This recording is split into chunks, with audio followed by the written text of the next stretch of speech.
वैसे तो बीजेपी परिवारवाद की राजनीति के खिलाफ खूब बोलती है, बाकी पार्टियों पर परिवारवाद के नाम पर कोसती भी है, लेकिन हरियाणा में बीजेपी की जीत के पीछे परिवारवाद ही बड़ा फैक्टर साबित हुआ।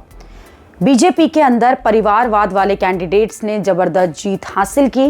राजनीतिक परिवार से आने वाले बीजेपी के 8 में से 7 कैंडिडेट जीत भी गए। सिर्फ बीजेपी नेता कुलदीप बिश्नोई के बेटे भव्य बिश्नोई हार गए। आदमपुर सीट पर भव्य बिश्नोई 1268 वोटों से कम अंतर से हार गए, लेकिन बाकी परिवारवाद वाले कैंडिडेट्स ने बीजेपी को निराश नहीं किया। इसमें से ज्यादातर कैंडिडेट्स वो हैं जिनके परिवार का कनेक्शन कांग्रेस या फिर बाकी पार्टियों से रहा है और बाद में वो बीजेपी में आ गए। जैसे केंद्रीय मंत्री राव इंद्रजीत सिंह की बेटी आरती राव जेटली जो है अटेली सीट से जीत गई।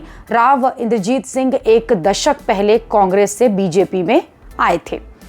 इसी तरह से कांग्रेस के पूर्व नेता विनोद शर्मा की पत्नी शक्ति रानी शर्मा बीजेपी की टिकट पर कालका की सीट से अपना चुनाव जीत गई। पूर्व कांग्रेस नेता किरण चौधरी की बेटी श्रुति चौधरी भी तोशराम सीट से जीत गई। जून 2024 में किरण चौधरी जो है वो कांग्रेस छोड़कर बीजेपी में आई थी। आईएनएलडी के पूर्व विधायक हरिचंद मिड्ढा के बेटे कृष्ण मिड्ढा बीजेपी के टिकट पर जीत गए। बीजेपी का टिकट पर लड़े पूर्व जेलर सुनील सांगवान भी दादरी की जो सीट है वहां से जीत गए। सुनील सांगवान उसी जेल के जेलर थे जहां डेरा चीफ राम रहीम बंद है।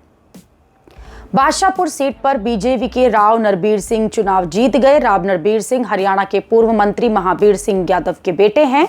बीजेपी के बड़े नेता और पूर्व मंत्री करतार सिंह भडाना के बेटे मनमोहन भडाना समालखा की जो सीट है वहां से जीत गए। यानी बड़े राजनीतिक परिवार से आने वाले कैंडिडेट्स को टिकट देना बीजेपी के लिए वरदान साबित हुआ।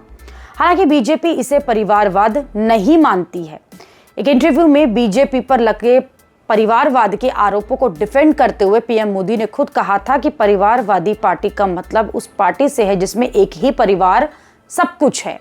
अगर किसी परिवार के 10 लोग पब्लिक लाइफ में हैं तो वो इसे बुरा नहीं मानते। अगर 4 लोग बढ़ चढ़कर आगे आते हैं तो वो इसे बुरा नहीं मानते, क्योंकि ऐसे लोग पार्टी नहीं चलाते, पार्टी फैसला लेती है।